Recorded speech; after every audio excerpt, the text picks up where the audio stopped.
Hello అండి. Welcome to our channel సాహిత్య Raju's kitchen. ఈరోజు వీడియోలో సాబూదానా కిచిడిని ఏ విధంగా ప్రిపేర్ చేసుకోవాలో చూపించబోతున్నానండి. ఈ కిచిడి అయితే సింపుల్ వేలో ఉంటుంది. టేస్ట్ అయితే చాలా చాలా బావుంటుందండి. మార్నింగ్ టిఫిన్‌లోకైనా లేదంటే ఈవినింగ్ బ్రేక్‌ఫాస్ట్‌కనైనా సరే మనం ఈ రెసిపీని ప్రిపేర్ చేసుకోవచ్చు. ముఖ్యంగా ఫాస్టింగ్ ఉన్నవాళ్ళు ఫాస్టింగ్ అయిపోయిన తర్వాత ఈ విధంగా సింపుల్ వేలో ఈ సాబూదానా కిచిడిని ప్రిపేర్ చేసుకోవచ్చండి. టేస్ట్ బావుంటుంది. అలాగే మంచి ఎనర్జిటిక్ ఫుడ్ అనమాట. మరి సింపుల్ అండ్ టేస్టీగా ఈ సాబుదానా కిచిడిని ఏ విధంగా ప్రిపేర్ చేసుకోవాలి? విధానాన్ని ప్రాసెస్‌లోనికి వెళ్లి చూసేద్దాం రండి. ఓకే అండి. ముందుగా ఒక బౌల్‌లోనికి 1 కప్పు వరకు సగ్గుబియ్యాన్ని తీసుకోండి. ఇవి నార్మల్ సగ్గుబియ్యం అండి. మీడియం సైజులో ఉండేటువంటి సగ్గుబియ్యం అనమాట. ఇప్పుడు ఈ సగ్గుబియ్యంలోనికి సరిపడా వాటర్‌ని పోసుకొని ఇలాగ ప్రెస్ చేస్తూ కడగండి. ఎందుకంటే చూడండి సగ్గుబియ్యానికి ఇలాగా పిండి పదార్థం అనేది ఉంటుంది కదా! ఆ స్టార్చ్ అంతా పోయే విధంగా ఇలా ప్రెస్ చేస్తూ 2, 3 సార్లయినా సరే కడిగి తీసుకోండి. ఇప్పుడు ఇలా కడిగి తీసుకొచ్చారు కదా! కడిగి తీసుకొచ్చినటువంటి సగ్గుబియ్యంలోనికి మనం ఏ బౌల్‌తో సగ్గుబియ్యం తీసుకున్నామో అదే బౌల్ తోటి హాఫ్ బౌల్ వరకు వాటర్‌నయితే పోసుకోండి. ఈ విధంగా వాటర్‌ని పోసుకొని ఈ బౌల్‌పై మూతని ఉంచి కనీసము 5, 6 గంటలైనా సరే వీటిని బాగా నానబెట్టుకోవాలండి. మీరు ఒకవేళ మార్నింగ్‌కి ఇది ప్రిపేర్ చేసుకోవాలనుకుంటే నైట్ టైమ్ నానబెట్టుకోండి. లేదంటే ఈవినింగ్ టైమ్ కోసం ప్రిపేర్ చేసుకోవాలనుకుంటే మార్నింగ్ టైమ్ ఇలాగ నానబెట్టేసుకోండి.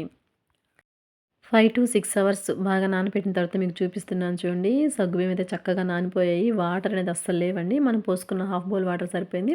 అలాగే ఒక సగ్గుబియ్యాన్ని తీసుకొని ఇలా మ్యాష్ చేసినట్లయితే చూసారా చక్కగా మెత్తగా మెదిపోతుంది. ఈ విధంగా నానాలనమాట.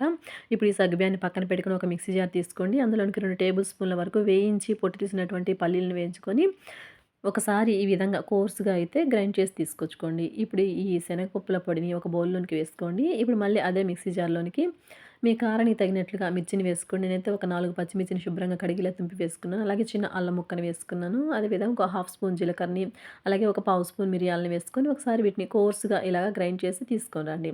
ఇప్పుడు ఈ మిశ్రమాన్ని కూడా రెడీగా పెట్టుకోండి. అలాగే చూడండి ఇక్కడ నేను ఒక పెద్ద సైజు ఆలుగడ్డని తీసుకొని ఉడికించి పైనటువంటి పొట్టుని తీసి ఇలా పీసెస్‌గా కట్ చేసి పెట్టుకున్నాను. మీరు మీడియం సైజ్‌వి అయితే 2 తీసుకోండి.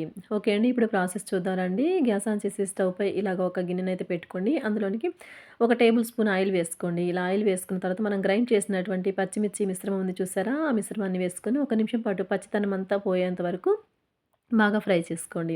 ఇలా పచ్చిమిర్చిని పచ్చిదనం అంతా పోయేంత వరకు వేయించుకున్న తర్వాత మనం ఉడికించి పొట్టు తీసి ముక్కలుగా కట్ చేసి పెట్టుకున్నాం కదా! ఈ ఆలు పీసెస్‌ని కూడా వేసుకొని ఈ ఆలు పీసెస్‌ని మాత్రం ఒక 2 మినిట్స్ లో ఫ్లేమ్ మీద కొంచెం లైట్‌గా కలర్ చేంజ్ అయ్యేంత వరకైతే బాగా ఈ పచ్చిమిర్చి మిశ్రమంలో ఫ్రై చేసుకోవాలండి. ఆలునైతే చక్కగా ఫ్రై చేయాలనమాట.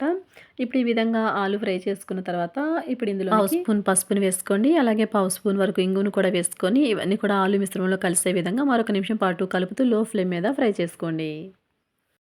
ఇలా ఆలుని బాగా వేయించుకున్న తర్వాత ఇప్పుడు ఇందులోనికి కొంచెం కరివేపాకును కూడా వేసి మిక్స్ చేసుకోండి. అలాగే మనం నానబెట్టుకున్నటువంటి సగ్గుబియ్యాన్ని కూడా వేసుకోండి. సగ్గుబియ్యం చక్కగా నానిపోయాయి చూడండి. ఒక్క డ్రాప్ వాటర్ కూడా లేవనమాట. ఈ సగ్గుబియ్యాన్ని కూడా వేసుకున్న తర్వాత ఆలు మిశ్రమంలో సగ్గుబియ్యం అంతా కలిసే విధంగా బాగా ఒకసారి ఇలాగా మిక్స్ చేసుకోండి.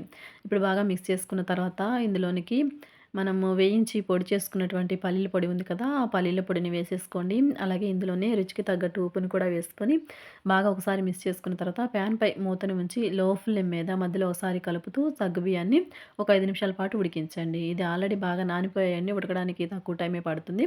ఒక 5 నిమిషాల పాటైతే మనం ఉడికించామంటే అలాగా మనకి బెలూన్స్ లాగా కొంచెం ఉబ్బుతాయండి. ఇవి నానిపోయి ఉన్నాయి కదా! చక్కగా అలా ఉడుకుతాయన్నమాట.